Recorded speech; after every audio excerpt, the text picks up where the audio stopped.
podcast. I want to give a big shout out to the fine people who are supporting the Patreon. Not only are they making this happen, which certainly I feel very supported by that process, but also they've started getting all sorts of great new things. I've been recording extra Patreon exclusives with the guests who've been on. We've had Jen Zart on talking about some astrological aspects. We've had Al Cummins talking about geomancy and pizza magic. And we've had the Stacking Skulls crew on talking about their musical influences, both spiritually and ridiculously in their lives. And all of this stuff is only for people who are supporting the Patreon. So please consider it. Think about how many hours of this podcast you've listened to, and jump over to patreon.com/thehermitslamp. If you pledge $5 an episode, you will get access to all of that good stuff, but there are perks at many levels as well. Thanks for supporting it. Enjoy the episode.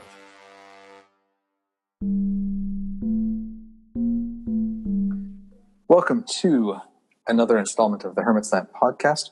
I'm here today with T-D González, who I know from the Orisha community and who has been making some wonderful product and really representing some of the things that I think are significant and important about both tradition and initiation. So for folks who don't know you, T.D., who are you? What are you about? So I am an Olorisha of the Afro-Cuban Lucumí religion, initiated to the Orisha Ochún. I was ordained in Cuba in 1999. I live in Los Angeles, California.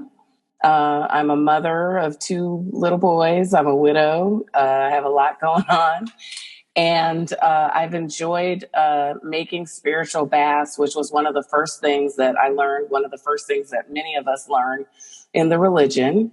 And I've been doing that for about 20 years now. And I just recently began to sell a dried spiritual bath utilizing the herbs that we use in Orisha worship, in Lucumí Afro-Cuban Orisha worship, that pertain to Oshun. So it's an Oshun bath. And I'm really excited about it. I love making it. I love working with the herbs, and it's a lifelong learning process for me. Mm-hmm. That's awesome. Yeah, I mean, I think we need to definitely talk about the herbs, but the first question that I want to kind of start with us talking about is, who is Oshun, right? And I mean, I ask this because, I had David Sosa on a while back, and we talked. My dear friend. Right? Lovely human. And I think it's really important because I think Oshun is possibly, from what I see, one of the most popular of the Orishas. And yet so much of what I see in general conversation from, people outside of the tradition doesn't often jive very well with my understanding of her from a traditional context at all. Right. And even in the traditional context, some of my elders basically say, well, she's kind of unknowable. So, right. And she's a deeply misunderstood Orisha. Right. Yeah. She's very popular and well-loved, probably because of her beauty and because of her dominion over some of the aspects of life that obviously all of us are striving to attain or to enjoy. But she is deeply misunderstood. So, and she means different things probably to different people, even among initiates. Yeah. I see Oshun as elegance and beauty, but maybe not necessarily in the most apparent ways, or in the most superficial ways. And I definitely see Orisha as working through other people. So Oshun for me is a motherly figure. And she's forgiving and she's understanding and she's compassion. But she also can be stern and she also can teach us very difficult lessons. And she also demands respect and she demands regard for the counsel that she gives us, you know. So in some ways, I always say, you know, I'm a little bit afraid of Oshun. I'm dedicated to her. I'm crowned to her. I love her. Obviously, I've dedicated my life to Oshun, and she's blessed my life in many, many ways. But Oshun it's not an easy crown to wear. People make lots of assumptions about her children and things of that nature. Oshun is a very complex Orisha. On, you know, in the most basic terms, you know, we can say Oshun is a healer. Oshun heals with fresh water. Oshun also makes herbal decoctions. Oshun is a diplomat. Oshun is an astute businesswoman. Oshun is multifaceted. She's an incredible cook. She's a wonderful and caring mother. She's a wonderful mate. There are many aspects of Oshun. And obviously then there is the connective part of Oshun in terms of sparking human connection between one another. One of the praise names for my aspect of Oshun is Oni Abere. That Abere is that long brass needle that's used to sew nets. So we can say she knits together the fabric of families or the web of societies. We could just go on and on. For sure. Yeah. And I mean, I think about Oshun in my life, who's been, you know, ever since I sort of entered the religion in about 2000, you know, she's been a constant, right? She's always standing up for me, always there to help me, you know, always showing up when I need something. And she's a fighter. She is a fighter, right? And like you said, she demands her respect in a way that is unquestionable, you know? So before we do what's called a reading of entry, which is before you get crowned, there's a reading that's done to make sure that everything's good for the ceremonies, basically, right? Has everything been covered? Do we have all the right things? Is there some unexpected problem? Some call it the vista or the ebo de entrada, or, you know. And in my reading of entry showed up and says, so no matter who's marked as your mother this weekend, I'm always your mother. Right. And I was like, that's right, Mom, you are, you know, and that continues. And it's definitely that respect piece, but it's also, there's a profound intelligence. Absolutely. Right, that I think that gets overlooked. And that diplomat, that business piece, that sort that social intelligence, that's really, really important, you know? Yeah. It's really important. And the whole piece of love, love goddess, and that whole thing, procreation, productivity, which she kind of dovetails obviously with our supreme, you know, Obatala, is, I think that the element that has to do with love speaks to self-love and self-acceptance and self-forgiveness as much as anything else. It's not always a sexual kind of thing, you know, and attracting the things that we want to us. Oshun has a lot to do with attraction. Oshun has a lot to do with transformation, but it's not always in a sexual way. It can sometimes be, and obviously it is, but those aren't the only, you know, avenues for that element in our lives. Yeah, for sure. So I love it. I think I'm just going to have to collect a bunch of children of Oshun speaking about her nature over time on this podcast. And I'm sure you'll get 50 different answers from 50 different children of Oshun. But let me just, beautiful. I want to speak to this thing that you talked about, this whole thing of Ashe, that we know that we're born with Ashe, right? And so this Ashe is this divine, if you want to call it grace, if you want to call it energy, you know, different people call it different things. We're all born with this, right? And we're all made up of this. And some of Verger's writings even allude to the idea that, you know, Olodumare is Ashe, you know, that God Almighty is Ashe. We're born with it. And we have our gifts and our grace and our energy, but then to actually be ordained as a priest is to receive this specific ashe that we require in order for us to ethically fulfill our destinies, right? That's this idea that we chose a path, that we chose a destiny before we were born, and that we require this ashe of these orishas that we receive ashe of in order to be whole, in a sense, right?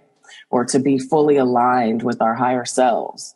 And so when we receive this ashe that we receive is not the same ashe that we're born with. It's really an amplification, an augmentation of what we have.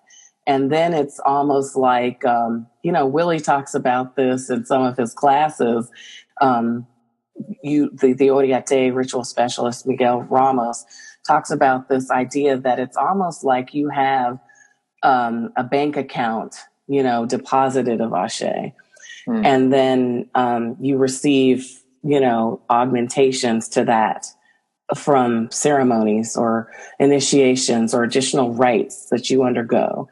And then your behavior and your character help to augment that or to multiply that or deplete it, depending on how we conduct ourselves. So those are kind of some avenues or some conversations about ashe. And then obviously we have the ashe of the Orisha to whom we're primarily dedicated as priests. And I think we work for the rest of our lives to kind of develop that, and grow that thing. And I think there's one other piece that sort of falls into that as well, right? Is that we're initiated and we receive the energy, the ashe, the grace, right? The connection to the spirit and so on, right? Yes. But we also are initiated into a lineage. Absolutely. And we are connected to this line of people and orishas and ashe that go back as far as we can remember, right? Absolutely. That's essential. And I think that this notion of or this practice of being initiated into a lineage also adds to it, because it gives us permission, or some people might use the word license, right? Licencia, right? To work with these spirits, and it forms a contract, or most often talked about more like a family bond, right? Right. Because we use the word egun, which means ancestors. Right. And when we use the word egun, we mean our ancestors by blood, our family, and our ancestors by initiation. Right. And I think that this conjunction of the two forces, right? The energy that we receive directly from the people, from our ceremonies and from the spirits themselves, and that energy that we can access and that we can work with through working with these ancestors, I think that combination really is where the magic happens. Absolutely. I agree with you wholeheartedly, because you're calling on that energy. You're calling on that energy before we do anything, right? When we recite our moyuba, when we're literally praising God and the deities and the elements, and we're literally calling the names of those who came before us, of our lineage, and we're calling the names of those exalted priests who existed before us, even from outside of our lineage. I think that's essential. And that absolutely speaks to that concept of ritual license. That ashe that you receive as an initiate endows you with something that will develop in time with training into ritual license and the ability to perform and to function as a priest on behalf of yourself, on behalf of others, to benefit the community. Absolutely. And that is an essential piece, and it speaks to what the Cubans call fundamento, Because if you don't have that, you're just kind of floundering, fooling around. And this is not that type of thing. And there are absolutely different spiritual traditions. And there are people who are born with deep gifts, with deep connections to their own ancestors, to their own spirit guides. There are people who have to do little to no work to have the things that they do flourish. But Orisha worship is different from those types of systems and traditions. This is absolutely a communal system that requires ordination, initiation, training at the foot of elders, recognition by one's elders. As I said, this is definitely a learning path that one sets their foot upon, and they will continue to learn for the rest of their lives. My mother-in-law lives with me. She's 85. She's just celebrated her 60th year as an Olorisha of Oshun. She has crowned many godchildren. She's a wonderful Dilagoon diviner. She is an incredibly knowledgeable herbalist. She's just an all-around Olocha of the type that was fairly common 60 years ago when people were kind of all living on that island in that, environment and didn't function or have to deal with some of the stresses of a modern life in a large place, and she still reads and she still studies and she still learns and she still asks questions and rituals. And she may be she's definitely one of the most knowledgeable people, functionally in terms of ritual competence that I know. And so it just tells me this is a learning path. We're on this path for life. Yeah, I think that's really a significant point, right? I think that a lot of people have a notion about spirituality, whether it's this path or another path. And I know when I was younger, I had this notion that we will at some point arrive, right? At some point we will get there and we will know the things, we'll stop having questions, we'll stop whatever, right? And, I look at the elders that I know and they're always still asking questions, right? Right.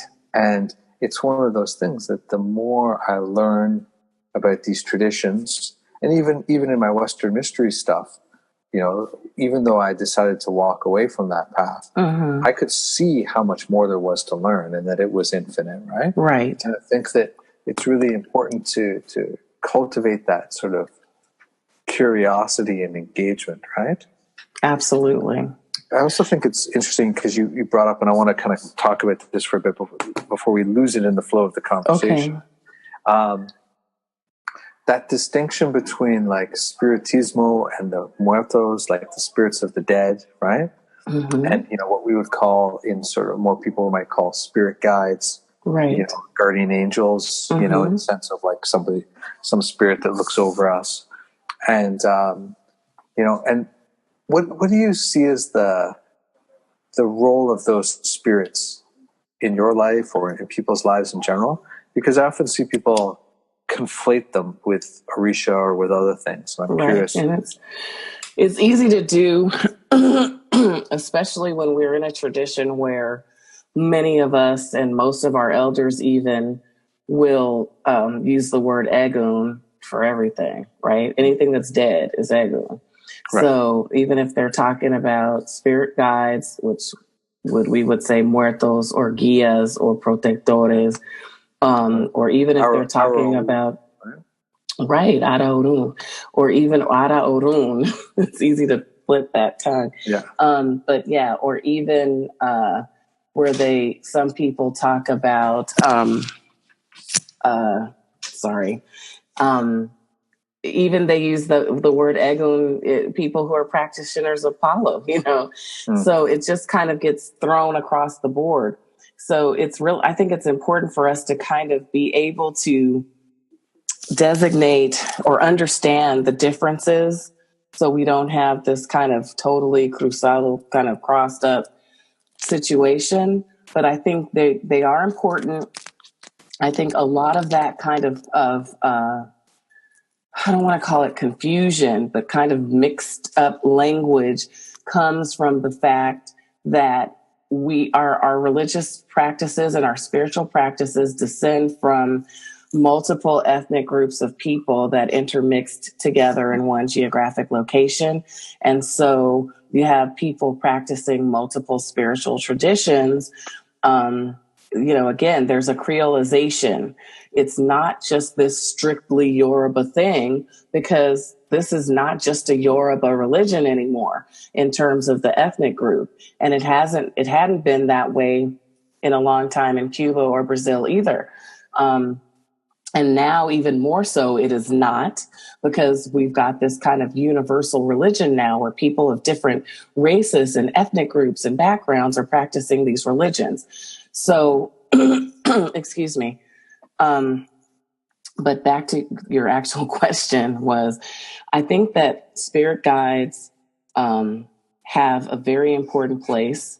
I think Espiritismo has an important place in the overall practice of Afro-Cuban religion, because I believe that it fills in some gaps that were missing.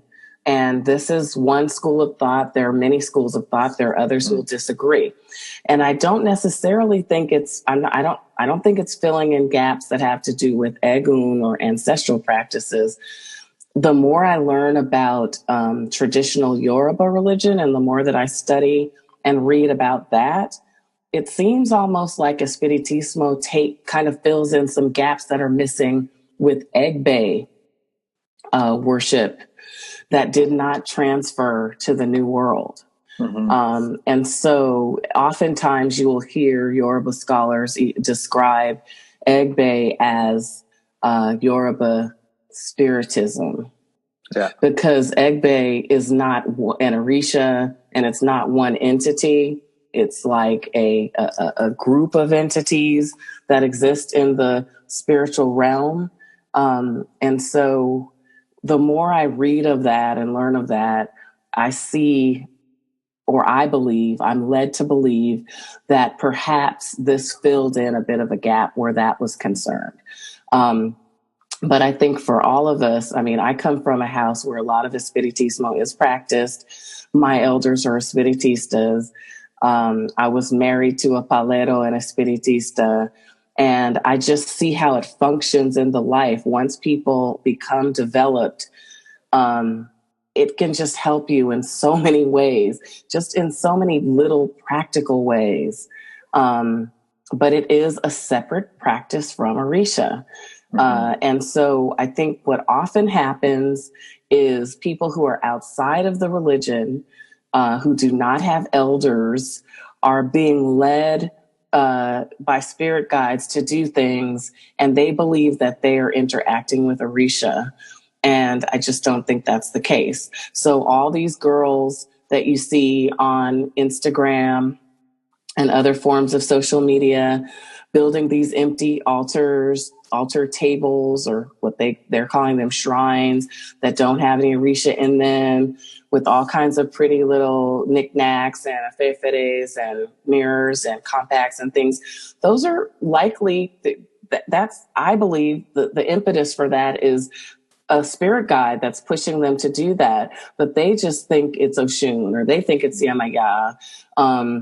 And so they've set up their altar, That's what I really, really believe. And I think that push is so strong coming from those guides that it's pushing them to do something, and they are doing something. And these dreams that they have, and that they may be misinterpreting because they don't have elders to guide them.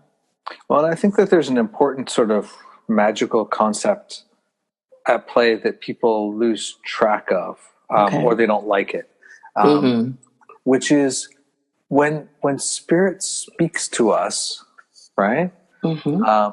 They can only speak to us through our conscious and our unconscious, right? Right. And so that communication is very easily flavored, right? By our ideas, by our hopes, by our aesthetics, by our concepts, and the capacity to differentiate between different kinds of spirits or whatever, right? Mm-hmm. I think it's very difficult. And if a spirit shows up and wants to help you, and you're like, please be Oshun, please be Oshun, please be Oshun, and it's kind of in that neighborhood, Mm-hmm. like overlaps with that energy. Mm-hmm. Of course that communication is going to get covered with that, right? Right. It's gonna get clothed in those symbols and ideas, right? Mm-hmm. And I think that it's really interesting to sort of try and understand how those communications come and how those things happen, right? And I think sometimes it's an ego piece, sometimes it's an unconscious piece, sometimes it's sometimes it comes from the spirit too, right? But but I think that it's really important for people who are exploring in directions like this to try and be clear about it, and to if you're looking to go in those directions, considering looking for more traditional verification, because that's going to be way more fruitful over time, because the challenge that I've noticed with a lot of people is they get pulled into something and into working in a direction, and then they don't know where to go, and the spirit can't guide them further. And so then they get stuck, and then their life becomes, not what they hope it would be, or they have problems. And not because the spirit's necessarily making them, but because it can't take them anywhere else. Right. And then they become disenfranchised, bitter, or they get, sort of deeper issues kind of emerging from that, right? Yeah. An important factor, I think, is I don't want to throw this all on millennials this or millennials that. But, different age cohorts do have some tendencies. And so we may see a lot of this with millennials not wanting to, follow the rules or have guides or submit themselves to elders or this kind of thing. But I think it's important to just kind of lay it out on the line that, number one factor that isn't necessarily specific to millennials is that you have people who are they may be rejecting or seeking something outside of the Abrahamic traditions. And so when they find other religions or Afro-Caribbean spirituality, they may be operating under the misconception that because there's not a church per se, that these are not structured religions that have orthodoxy. Right. And so that can create conflict and a lot of problems because these are very structured religions. There is orthodoxy. They are hierarchical religions. They are oral traditions largely, even though now we have more learning resources that are not. I think that is actually, I don't know about the millennialness of it. I think that, as you say, every generation has their own ideas, right? Right. But I certainly think that being everybody in this day and age who has access to the internet, right, has ideas, and the amount of people who show up in my orbit who have sort of notions that they've picked up from somewhere that are really quite non-traditional. I think it's because there's this flood of information. There is. People want it, and so much of it is kind of half-baked, It is. There's a lot of really incorrect. There are people, you can go on YouTube, and there are people who have tens of thousands of followers who are not giving accurate information. Or who are giving information or who have a perception or what they're voicing is really not orthodox or traditional at all. And so then when someone comes in contact with people who are part of the community and they encounter that orthodoxy, it might throw them off. or even put them off, which I think is unfortunate. But I think, there are some aspects of the religion that you can access just in terms of historical facts. This started out as like an imperial, religion that was a part of a culture that believed in the divine right of kings, and that the kings are direct descendants of Orisha. Sure. And, our practice comes from largely from the Oyo Empire. And so there's lots of structure and strictures and all that kind of thing that exists. It's not just this free flowing kind of whatever you feel type of thing. And so I think it's important for people to kind of at least try to learn a little bit about the historical stuff. Just take bites of it, because that will kind of put you in a better place, really, than just watching lots of YouTube videos and things like that. I also think it's interesting because I think that a lot of people who I run into who come into the tradition, or considering coming into the tradition, right, or coming for a reading or something, I feel like a lot of them don't know what to do with the reading that they get, right? Got it. Someone shows up and they get a reading, and they come in a sign and it comes out that everything's firm and solid and good, and then the reader's basically like, well, the Orishas love you, hugs and kisses, see you later. And they're like, what do you mean? Wow. What do you mean? Right? What do you mean? Yeah, that's problematic too, obviously, right? Because those odus, those divination patterns, which we call odu, have inherent messages in them. Sure. And some of them admonish the diviner to speak the more I don't want to say negative, but a negative side of the pattern, and to give warnings. And it's a message that they're trying to kind of, as a priest, we have Ita, which are a number of life divinations, but it's the same concept as a roadmap. One may be temporary, while the other may be permanent, but it's still a roadmap for you to follow for your life. And so even if it's just dealing with a specific point in time and a specific situation, I think, obviously a lot of people are performing readings who just are not conscientious about the work that they're doing. It's not just about marking in a bow or an offering or a sacrifice that you can then charge the person for you to perform. It's a connection, right, between the ori of the person who's come to receive the reading and the diviner, connecting with Elegua and giving them this message that they require. And so I think that is really important in terms of fully investigating and exploring the message of the Odu that's fallen.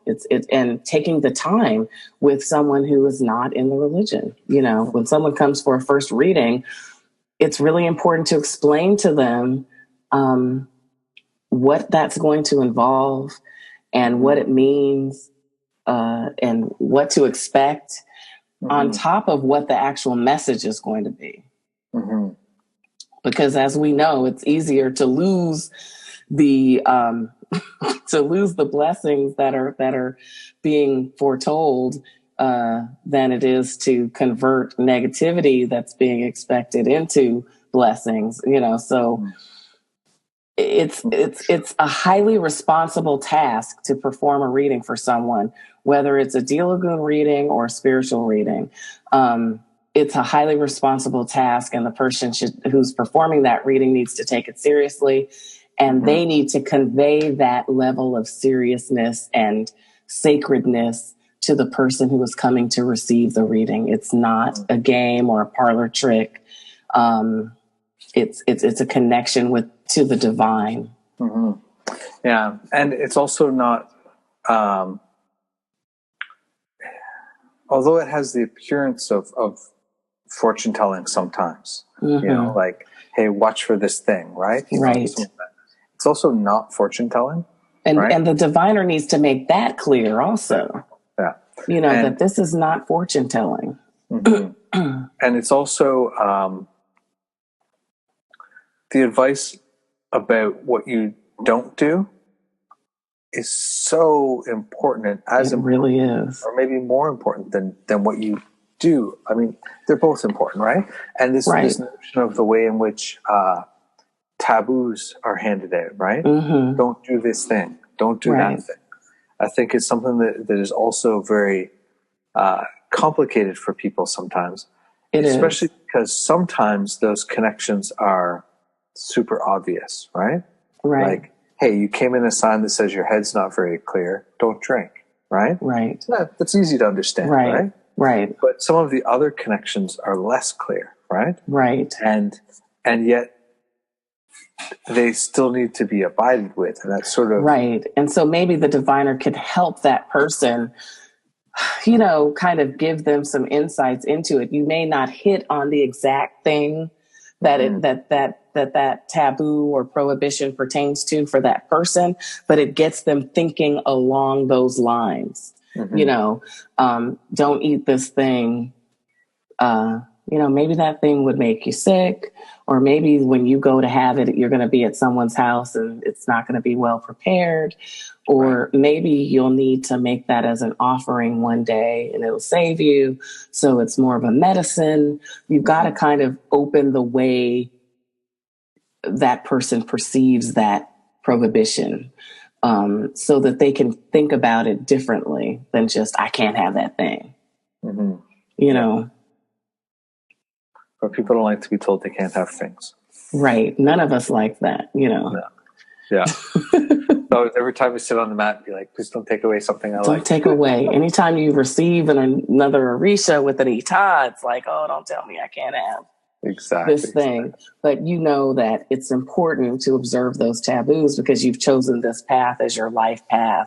But someone who's just going to receive a reading may not understand that, you know, for the next 30 days, or depending on your, you know, how you were taught, the next however long amount of time, while this Odu, while the energy of this divination pattern is around you, you need to, you know, refrain from doing this thing or that thing, or engaging in this or that, or eating this or that. Yeah, for sure. So I'm going to switch topics a little bit here. Okay. Kind of a knot. So we've been talking about Ashe, right? And one of the things that I found fascinating was watching the way in which you described your process around making these new baths that you're offering. Okay. Right?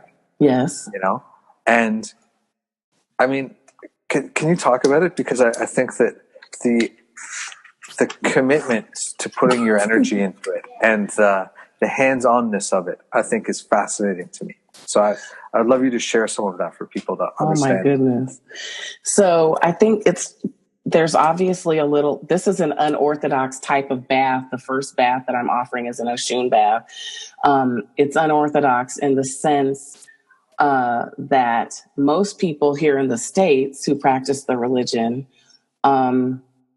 perceive Orisha herbs as just the herbs we use to consecrate heads and consecrate Orisha.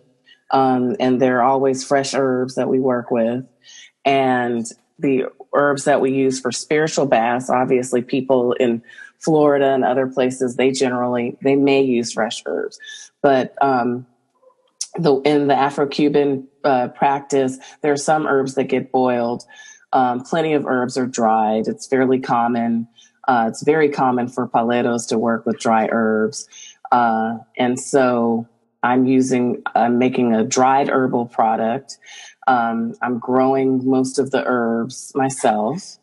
I'm washing them and drying them and confecting the baths with them. And because I'm a one-woman show and I'm just starting to do this, I'm labeling all of my tea tins myself by hand. And some of the labels I kind of make, they're not really labels. I wanted it to look a certain way, and I wanted it to have kind of a vintage apothecary look. And I wanted there to be some texture. So I ended up doing a lot more kind of physical, hands-on crafting than I had originally thought. Right? I skipped over a lot. You're growing the herbs, yes, and then you're picking them, right? And then you're hand washing them all, yes, right? And I'm drying and then them, you're hand drying them, right? So that they can then be properly dried, right? Because I want them to be properly dried and cured, and not then disgusting. Right. Right. I didn't want them to be moldy or disgusting. Mm-hmm. And yes, I live in Southern California where it's pretty dry. So it's not like I have a big issue with anything getting moldy or disgusting. Mm-hmm. Yeah. And I have some nice drying racks that I hang that are like the ones that people might use for tea or other herbs. And in terms of the confection of the baths, it's kind of an unorthodox thing because there's a lot of praying and singing and not the same exact kind of oral that would go on to make omiero, but some of that, a good little bit of that. There's not divining going on, but there was some divining going on in terms of what my ingredients would be for the bath. And there was consulting with my own elders about that. And I do have some really good teachers. As I mentioned, my mother-in-law, my madrina. I also work with my Oluo here in Los Angeles, who is actually a sustainable gardening specialist. And my other Oluo teacher, Luis Marin, who lives in Maryland, who is an expert herbalist. He practices a Sheshe, traditional Yoruba Ifa, but he's initiated to Elegua in the Lucumí system. So I do have some really knowledgeable teachers to confer with. But in terms of the actual process of it, yes, I'm making it the way that I would make a bath for someone who came to me to make a bath for them. So, and I sing when I work. I sing when I do a limpieza or, spiritually clean the house. And this is an Oshun bath, so I sing Oshun songs and I sing Osain songs. Mm-hmm. And I open my work. I actually stand in front of my shrine and I ring my Oshun bell and I recite a Riki and I pray to her before I start my work. Yeah. And then when I'm finished making the batch of the bath, and I do small batches, when I'm finished, I go back and I pray to her and I sing and I recite a Riki and prayer. And once it's done, I light a candle and I sing some more. And I leave it there on a stela at the foot of my Oshun. Yeah. And sometimes I put my Oshun sopera on top of it. just put a little extra of that energy in. Yes. Fire it up a little further. Yeah.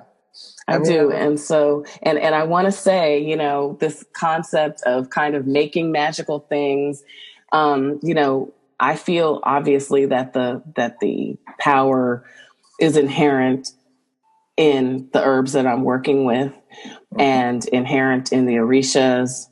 And I just have an unwavering faith in that.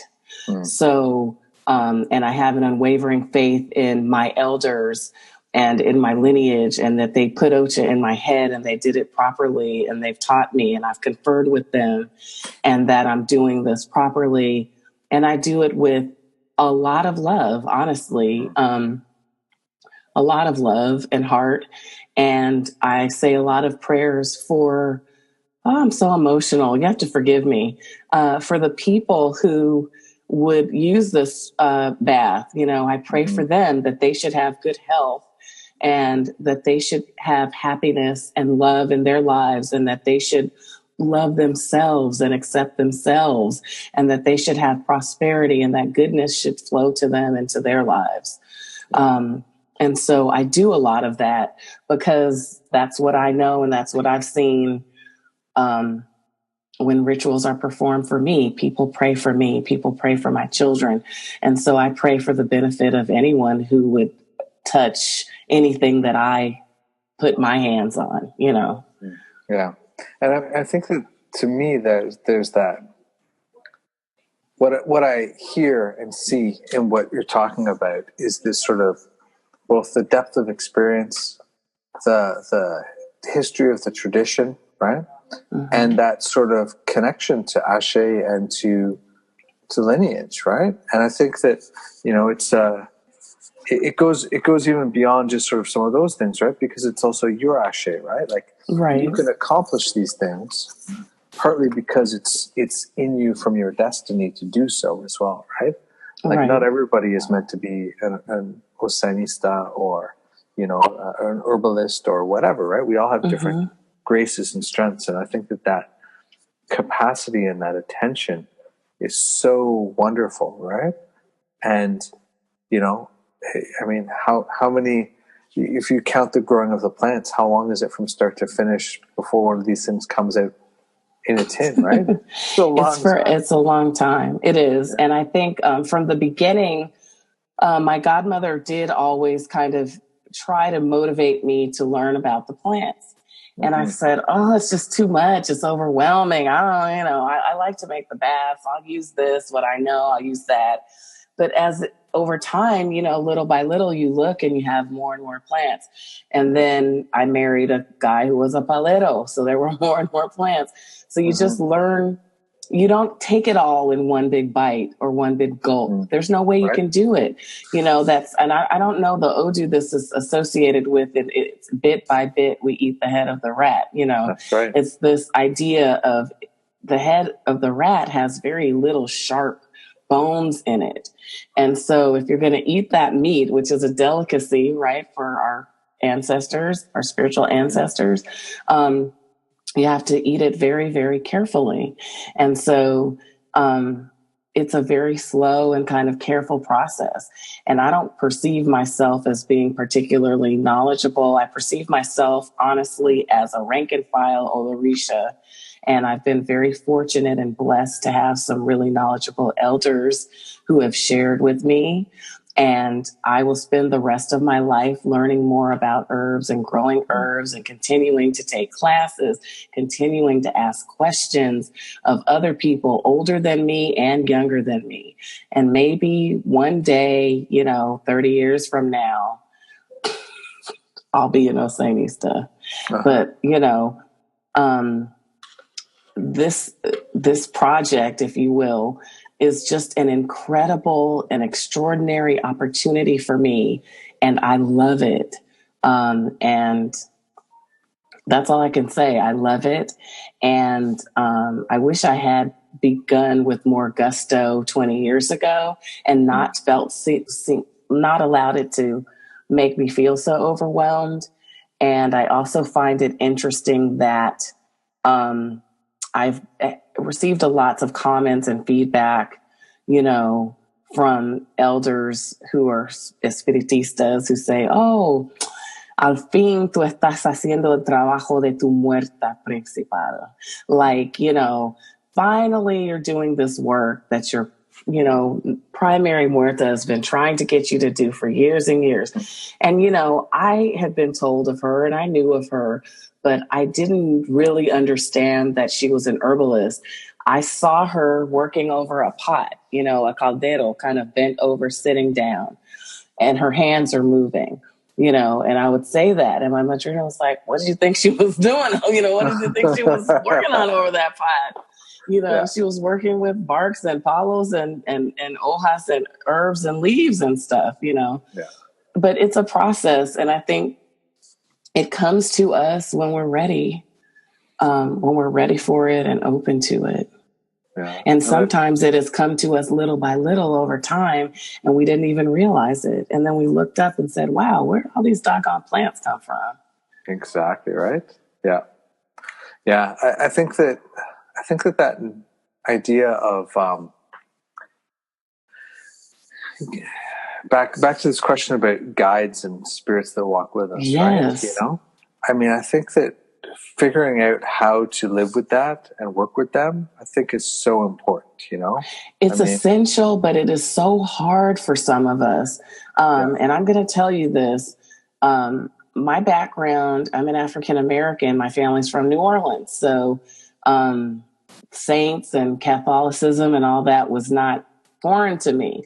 But many African-American people or others or Anglo-Americans or others who come from a Protestant background, it seems very Catholic to them.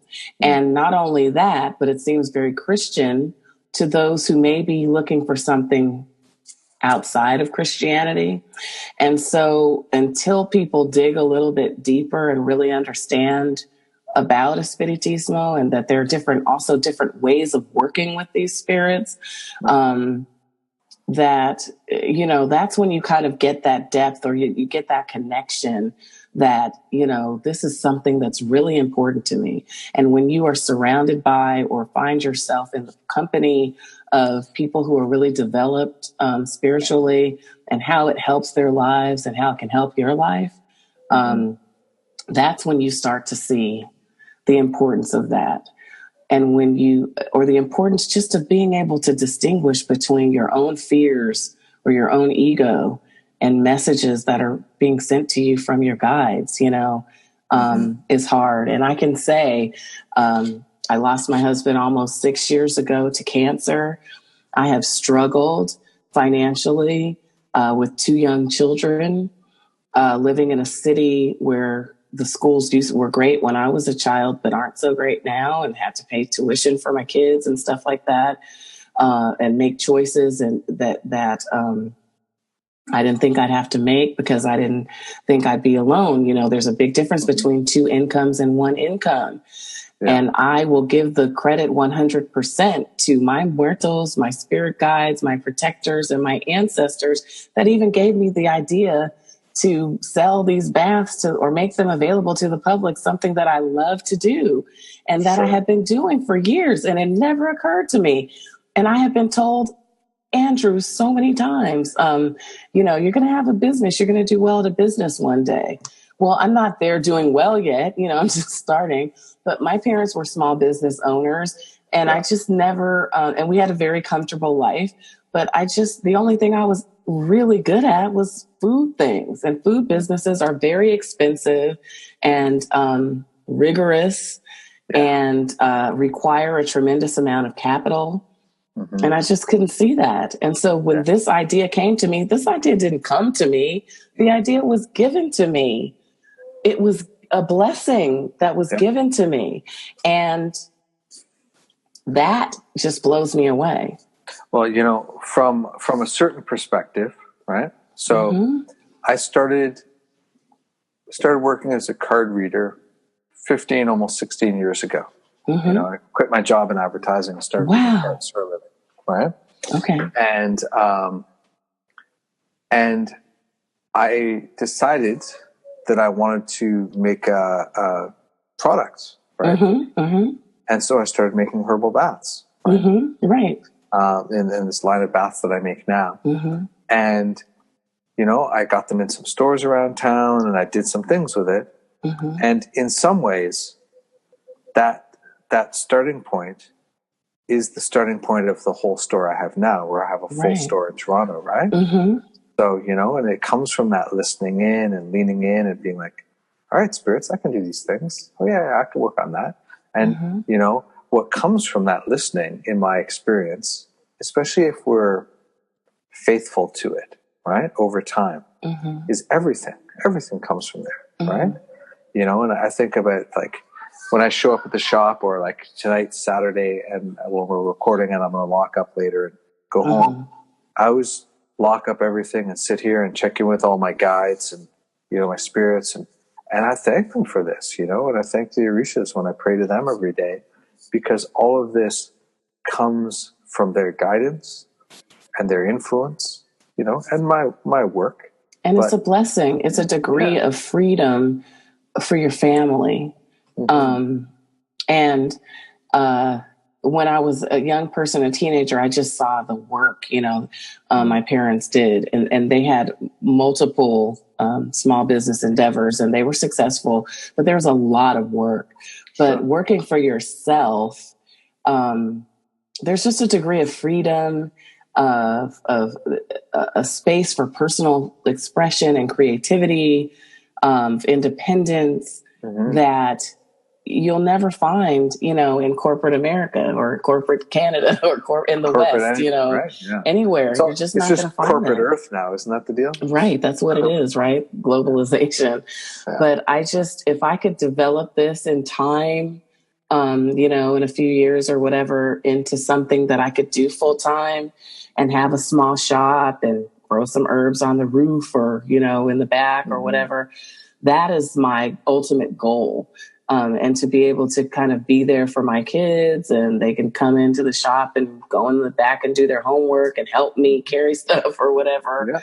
Yeah. That's a beautiful way of life, because it allows you to engage in something that you value and something that you can share with the community, that you can share with others.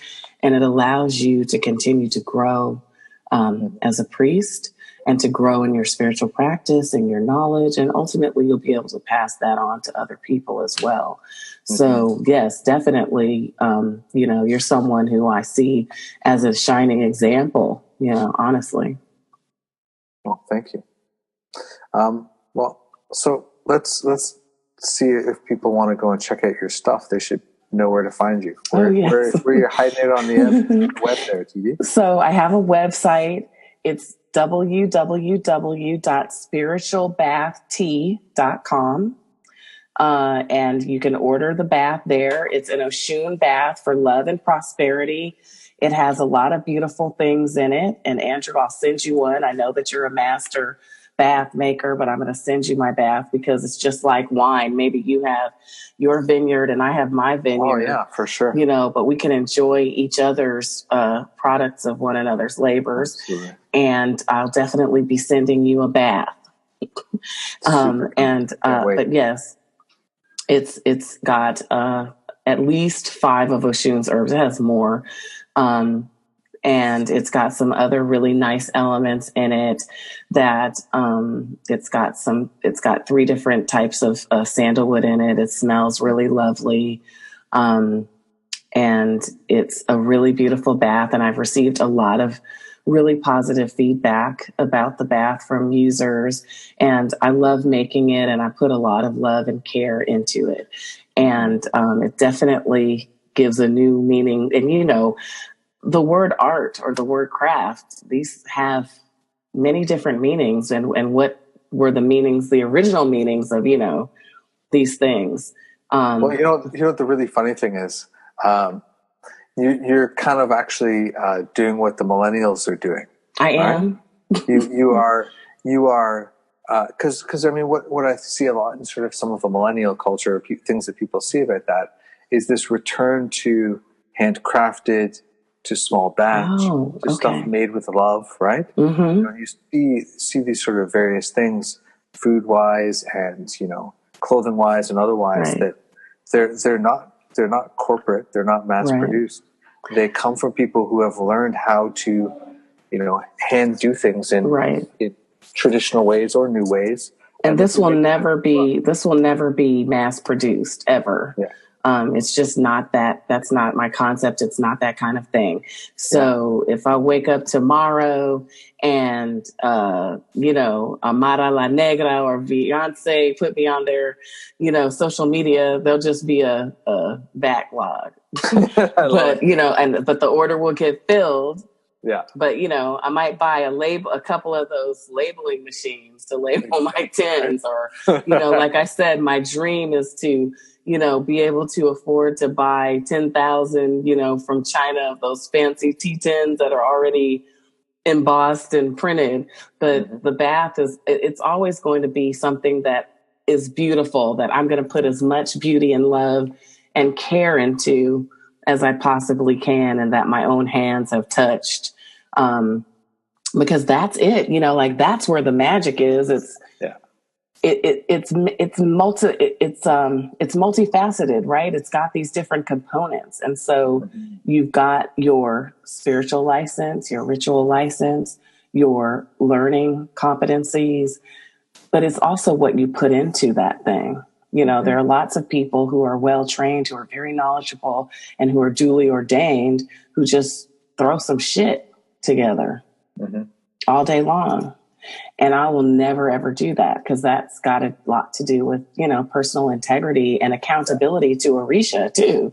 I mean, I'm going to try to make the most beautiful thing that I can if it has Oshun's name on it. And when I do my Obatala bath, it's going to be the most incredible, excellent thing that I could ever imagine. Yeah. Because I love Obatala and he loves me because he gave me a wonderful husband. You know, I just am always going to do the very best that I can.